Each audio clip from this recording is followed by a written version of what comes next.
बाजार में मैं हूं आपके साथ पूजा त्रिपाठी और आप देख रहे हैं ईटी नाउ स्वदेश। और इस शो में हम आगे आपको बताएंगे कि किस तरह का कारोबार रहा आज दिन भर बाजार में। इसके अलावा दिन के दौरान अहम खबरें कौन कौन सी आई हैं और मैनेजमेंट का क्या, दिग्गज मार्केट एक्सपर्ट्स का क्या व्यू बन रहा है बाजार पर, इस पर भी हम आगे एक एक करके चर्चा करेंगे। तो दिन भर का एक क्विक रिकैप लेंगे हम इस शो में और शुरुआत सबसे पहले करते हैं मार्केट के एक रिकैप के साथ। और आज हमने देखा कि लगातार तीसरे दिन तेजी थी। आज भी दिन भर उतार चढ़ाव बना रहा बाजार में, लेकिन जो क्लोजिंग हुई है वो 17,800 के पार आज देखने को मिली। सेंसेक्स में भी शानदार तेजी थी, 170 अंकों की तेजी वहां पर भी देखने को मिली और बैंक निफ्टी भी अच्छी क्लोजिंग के साथ यहां पर बंद हुआ।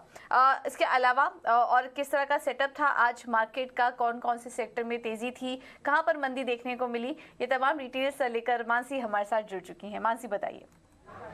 बिल्कुल, तो बाजार ने फर्स्ट हाफ में थकान जरूर महसूस की, लेकिन उसके बाद सेकंड हाफ में कमबैक था और अच्छी खासी मजबूती के बीच हमने ट्रेड्स देखे इंडेक्सेस में और साथ ही स्टॉक स्पेसिफिक मूव्स भी ढेर सारे नजर आए। अब ये मजबूती काबिले तारीफ इसलिए है क्योंकि मंथली एक्सपायरी के ठीक एक दिन पहले इतने अच्छे एक्शन के साथ बाजार में ट्रेड्स देखने को मिले। मंथली एक्सपायरी के ठीक एक दिन पहले वॉलेटिलिटी एंटिसिपेटेड है, जो दिखी भी, लेकिन वॉलेटिलिटी के बाद क्लोजिंग मजबूती के साथ रही। स्टॉक स्पेसिफिक एक्शन भी दिखा और ये एक्शन नतीजों के साथ क्लियर कट कनेक्शन रखता है। जहां जहां नतीजे अच्छे आ रहे हैं वहां स्टॉक में अच्छी मूवमेंट है, जहां नतीजे निराश कर रहे हैं वहां स्टॉक में मूवमेंट जो है वो नेगेटिव नजर आ रही है। मारुति के नतीजे आए ड्यूरिंग द सेशन, नतीजे अनुमान से कमजोर थे और उसी का इंपैक्ट था जो कि स्टॉक प्राइस में भी देखने को मिला। डाउन ट्रेंड्स नजर आए लेकिन उसके बाद सेटल हुआ करीब आधे % की मजबूती के साथ। इसके अलावा थीम्स अगर देखेंगे, होटल स्पेसिफिक, हॉस्पिटैलिटी स्पेसिफिक जो स्पेसेस है वहां पर अच्छा एक्शन है और इसी एक्शन को और ज्यादा समझने के लिए हमने during the day hotel sector से जुड़ी एक कंपनी के मैनेजमेंट से भी आपकी बातचीत कराई। एफएमसीजी कंजम्पशन थीम है जो कि लगातार फोकस में है। एफएमसीजी कंपनियों के और ऑटो कंपनियों के नतीजे आना शुरू हो चुके हैं। आईटी और बैंक्स के बाद ये दो स्पेसेस है जिस पर नजर रखनी चाहिए क्योंकि यहां पर अच्छा एक्शन देखने को मिला है। गुजरात बेस्ड कंपनियों पर आज फोकस रहा क्योंकि गवर्नमेंट की तरफ से पे आउट शेयर होल्डर्स के जो हैं उन्हें लेकर क्राइटेरिया में बदलाव किए गए और इस पॉलिसी के बाद हमने देखा 7 पीएसयू कंपनियां थी जो कि गुजरात बेस्ड हैं। GNFC, GSFC, Gujarat gas, Gujarat alkalies, GMDC, इन तमाम स्टॉक्स में अच्छे खासे एक्शन के बीच इनफैक्ट मजबूती जो है 10 से 11% तक की भी इन स्टॉक्स में देखने को मिली। तो क्लियर कट न्यूज फ्लो था और उस न्यूज फ्लो का एक्शन था जो कि इन स्टॉक्स में देखने को मिला। अब हैवी वेट्स की अगर बात करें, हैवी वेट्स में आज सबसे ज्यादा कंट्रीब्यूशन एचडीएफसी लिमिटेड और साथ ही एलएनटी के स्टॉक प्राइस में देखने को मिले जहां मजबूती थी और इसी के पीछे एक्सिस बैंक, टीसीएस और एचयूएल जैसे काउंटर्स भी। एचयूएल पर नजर रखें, नतीजों से पहले यहाँ पर एक मूवमेंट नजर आ रही है और ये पॉजिटिव मूवमेंट है तो खास तौर से नजर रहनी चाहिए। कल आईटी से जुड़ी 3 दिग्गज कंपनियां हैं जिसके नतीजे आने वाले। अब याद कीजिए टीसीएस इन्फोसिस के नंबर्स के बाद आईटी के सेंटिमेंट्स गड़बड़ाए थे। अब दूसरा सेट है जो कि आने वाला है, Wipro, Tech Mahindra, LTI, Mindtree. तीनों नंबर से ठीक पहले कॉशियस आउटलुक दिखा रहे। नतीजे कैसे आएंगे, मैनेजमेंट की कमेंट्री क्या है, इस पर नजर रहेगी। जैसे नंबर्स आएंगे वो आपके सामने हम रखेंगे। इसके अलावा लूजर्स, आज रिलायंस के स्टॉक ने फर्स्ट हाफ में मूवमेंट दिखाई लेकिन सेकंड हाफ तक हमने देखा बिकवाली का दबाव वहां हावी होता दिखा और इसी लिस्ट में कोटक बैंक, हिंडाल्को, एनटीपीसी और बजाज ऑटो जैसे स्टॉक्स भी थे जहां बिकवाली के दबाव के साथ ही क्लोजिंग हमने ड्यूरिंग द डे देखी। तो पॉजिटिव मूवमेंट में हैवी वेट्स थे और साथ ही नेगेटिव मूवमेंट में भी कुछ हैवी वेट्स थे। मिड कैप ब्रॉडर इंडेक्सेस अच्छा एक्शन दिखा रहा था इस लिस्ट में। Mid cap IT, mid cap banking और mid cap real estate plays थे जैसे Prestige Estate, Oberoi realty, NHPC, Oil India और फार्मा। इन तमाम स्टॉक्स में अच्छा एक्शन देखने को मिला। तो एक स्टार्ट म्यूटेड जरूर रहा लेकिन क्लोजिंग तक बाजार ने अपने आप को बेहतरीन तरीके से संभाला।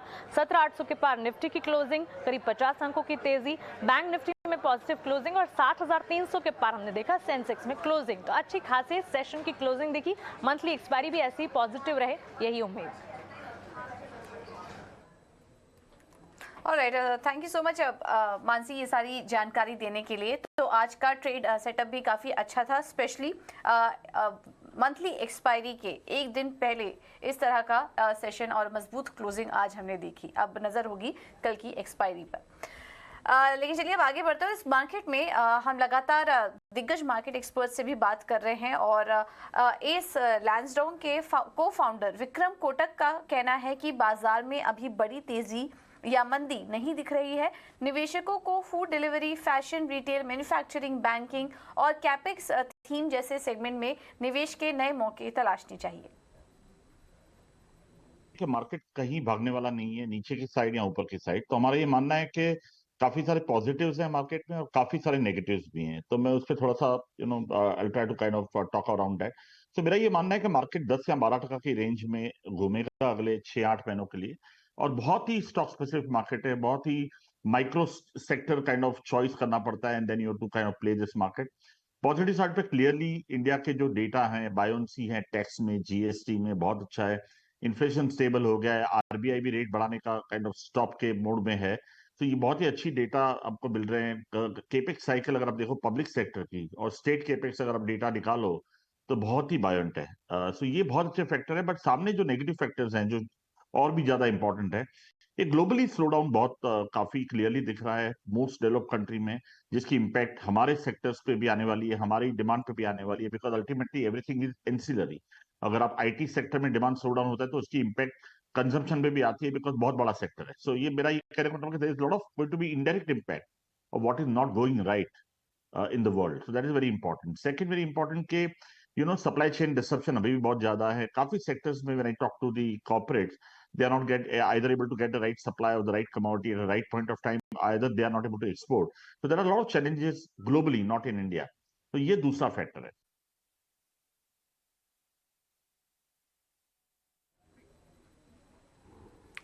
बिल्कुल। तो ये थे विक्रम कोटक बाजार पर अपनी राय देते हुए। लेकिन इस बीच आपकी स्क्रीन पर देखिए एचडीएफसी लाइफ के नतीजे फ्लैश हो रहे हैं और जो पहला नंबर आया है मुनाफे का वो अनुमान से कमजोर है। 359 करोड़ के आंकड़े आए हैं मुनाफे में, जबकि हमारा अनुमान था 580 करोड़ का। तो अनुमान से बेहद कमजोर यहाँ पर आंकड़े इस वक्त दिखाई दे रहे हैं। अगर नेट प्रीमियम इनकम पर नजर डालेंगे तो यहाँ पर जो फिगर आया है वो 19,430 करोड़ का फिगर आया है। वहाँ पर करीब 36% की बढ़त हमने देखी है। और इसके अलावा कंपनी ने करीब 1.9 रुपए प्रति शेयर का डिविडेंड का भी ऐलान किया है। तो इस वक्त on the face of it अगर नंबर्स देखें तो कुछ मिले जुले हैं। मुनाफे के फ्रंट पर निराशा देखने को मिली है, लेकिन जो इनकी नेट प्रीमियम आय है वहाँ पर 36% की ग्रोथ इस वक्त देखने को मिल रही है। तो ये एक बड़ा नतीजा निफ्टी कंपनी का। आज इंश्योरेंस स्पेस फोकस में भी था। एचडीएफसी लाइफ के नतीजे आ चुके हैं, अब एसबीआई लाइफ के भी नतीजे आएंगे जिसका कि हमें इंतजार है।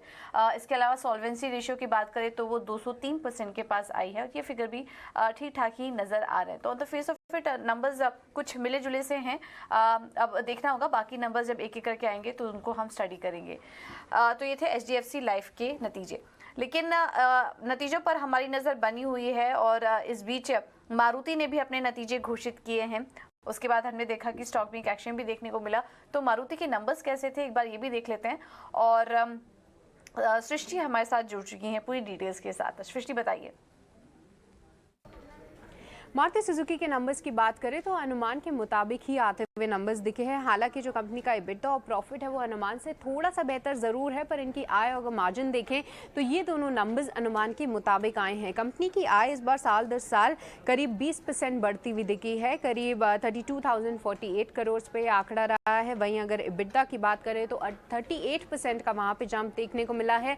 मार्जिन देखें तो FY21 के बाद इस वित्तीय वर्ष में हमने देखा है 10% से भी ऊपर के कंपनी के मार्जिन रहे हैं 10.5% पे। और आखिरी में प्रॉफिट फिगर जहां पे हम 2500 करोड़ के आसपास से आंकड़े की उम्मीद कर रहे थे, 2600 करोड़ कंपनी का मुनाफा देखने को मिला है। तो ये तो रही नंबर्स की बात, बट इसके अलावा कंपनी ने अपनी क्षमता विस्तार के प्लान्स भी बताए हैं और बोर्ड का अप्रूवल भी मिल चुका है। जो इनका मानेसर प्लांट है जो कि साल में 13 लाख यूनिट्स बनाता है, अब उसमें 10 लाख यूनिट्स और प्लांट कैपेसिटी एडिशन वो कंपनी करेगी और एक फेज मैनर में ये केपेक्स होता हुआ नजर आएगा, ऐसा कंपनी ने और बोर्ड ने अप्रूवल दिया है। पर फिर से एक बार नंबर्स पे देखें तो कंपनी का जो मुनाफा बढ़ा है इस बार हमने देखा वॉल्यूम्स अच्छे रहे हैं, रियलाइजेशंस बेहतर थे, तो वो सारे फैक्टर्स प्ले इन करे हैं। पर कंपनी का जो मटेरियल कॉस्ट है वो तिमाही दर तिमाही बढ़ता हुआ नजर आया है। 75.7% पे था इनका मटेरियल कॉस्ट, वो बढ़ के 76.1% पे आ गया है। तो वो देखना होगा कि किस तरीके से कंपनी प्लान करती है इस कॉस्ट को कम करने के लिए, जो कि चिंताएं पूरे मार्जिन्स पे भी आ सकती हैं। पर कहीं ना कहीं अगर नंबर्स देखें तो डिसेंट सेट मारुति सुजुकी की तरफ से। ठीक है, तो मारुति सुजुकी के नंबर्स ठीक ठाक ही नजर आ रहे थे, डिसेंट सेट ऑफ नंबर्स थे कंपनी के। अब आगे बढ़ते हैं और बात करते हैं कल आने वाली 3 आईटी कंपनियों के नतीजों की। इसमें विप्रो और टेक महिंद्रा भी अपने नतीजे घोषित करने वाली है और इसके अलावा एलटीआई माइंट्री के भी नतीजे आने वाले हैं। तो 3 आईटी कंपनियों के नंबर्स आएंगे और क्या अनुमान है नतीजों से किस तरह के नंबर्स देखने को मिल सकते हैं, ये बताने के लिए अनीशा हमारे साथ जुड़ चुकी हैं। अनीशा बताइए।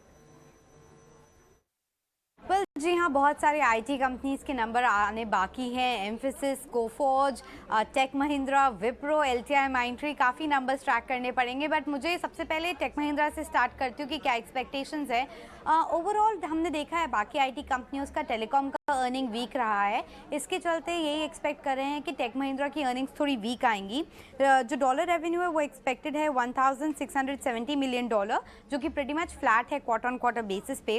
रुपी रेवेन्यू भी 13,810 पे ही एक्सपेक्ट किया जा रहा है। कॉन्स्टेंट करेंसी का डिक्लाइन हो सकता है 0.5% से 0.7% का डिक्लाइन आ सकता है सीक्वेंशियल बेसिस पे कॉन्स्टेंट करेंसी अर्निंग्स का। मार्जिन फ्लैट रहेंगे क्योंकि टॉप लाइन ग्रोथ बहुत ही टेपिड रहा है, इसलिए मार्जिन 12% अराउंड आएंगे। एंड प्रॉफिटेबिलिटी भी डिक्लाइन दिखाएगा क्वार्टर ऑन क्वार्टर बेसिस पे, क्योंकि हाईटेक जो वर्टिकल है वहाँ पे थोड़ी वीकनेस है। जो डील विन है टेक महिंद्रा का वो भी थोड़ा कम हो सकता है। लास्ट 3-4 क्वार्टर में हमने देखा था $700 मिलियन तक का डील विन आ रहा था, अब $500 से $700 मिलियन के बीच में आ सकता है। बट आगे चल के जो नए सीईओ हैं उनकी कमेंट्री और FY24 गाइडेंस इंपॉर्टेंट रहेगा। सिमिलरली विप्रो से भी एक्सपेक्टेशन काफ़ी म्यूटेड है। इनफैक्ट उनका जो Q4 गाइडेंस था उसके चलते ऐसा लग रहा है कि -0.6% से लेके +1% का ग्रोथ आ सकता है कांस्टेंट करेंसी में। स्ट्रीट मान के चल रहा है कि -0.3 या -0.5 तक का कांस्टेंट करेंसी नंबर देखने को मिलेगा। IT dollar revenue is seen around $2,820 million और मार्जिन जो है फ्लैट रहेगा अराउंड 16.3%। प्रॉफिटेबिलिटी में थोड़ा सा इंप्रूवमेंट दिखेगा टैक्स रेट के चेंजेस के चलते। सो 3,120 करोड़ का एक्सपेक्टेशन है प्रॉफिटेबिलिटी का। बट आगे जाके Q1 गाइडेंस इंपॉर्टेंट रहेगा विप्रो का।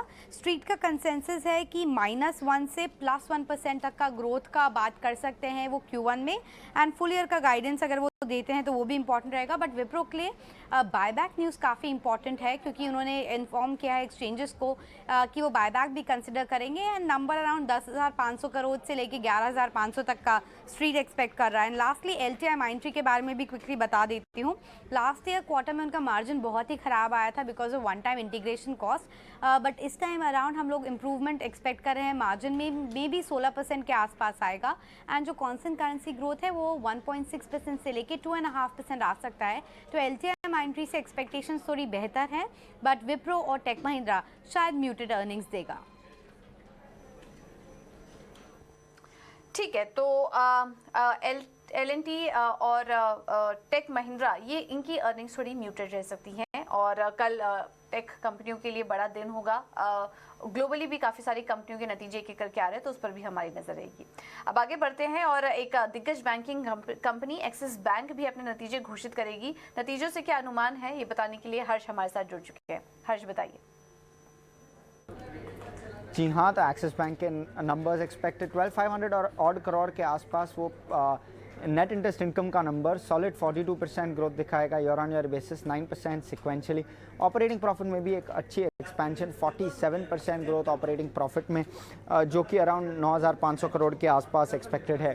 प्रोविजनिंग सिक्वेंशली स्लाइड बढ़ेगा क्योंकि ऑलरेडी एक काफ़ी लो बेस पे है।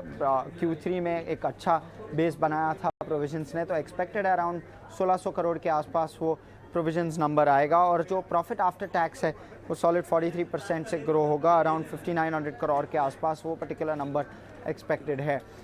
ओवरऑल सॉलिड सेट एक्सपेक्टेड है। एसेट क्वालिटी में इम्प्रूवमेंट एक्सपेक्टेड है और 2-3 चीज़ें, मार्जिन्स में एक्सपेंशन, क्रेडिट कॉस्ट पे एक नज़र रहेगी और एडवांस और डिपॉजिट ग्रोथ पे भी एक नज़र रहेगी, क्योंकि एडवांसेस ग्रोथ Q3 में उतना अच्छा नहीं था।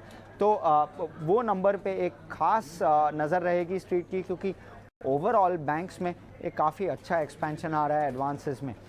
तो वो नंबर पे भी एक नज़र रहेगी और डिपॉजिट ग्रोथ भी ये टाइम काफ़ी अच्छा रहा है प्रीटी मच सारे बैंक्स में। तो एक्सिस बैंक का डिपॉजिट ग्रोथ ट्रैक्शन कैसा होगा उस पर भी एक स्ट्रीट की नज़र रहेगी। बिल्कुल, बहुत बहुत शुक्रिया हर्ष आपका ये सारी जानकारी देने के लिए। तो ये थे एक्सिस बैंक के नतीजों से अनुमान। तो कल रिजल्ट हैवी डे होने वाला है, उस पर हमारी नजर बनी रहेगी।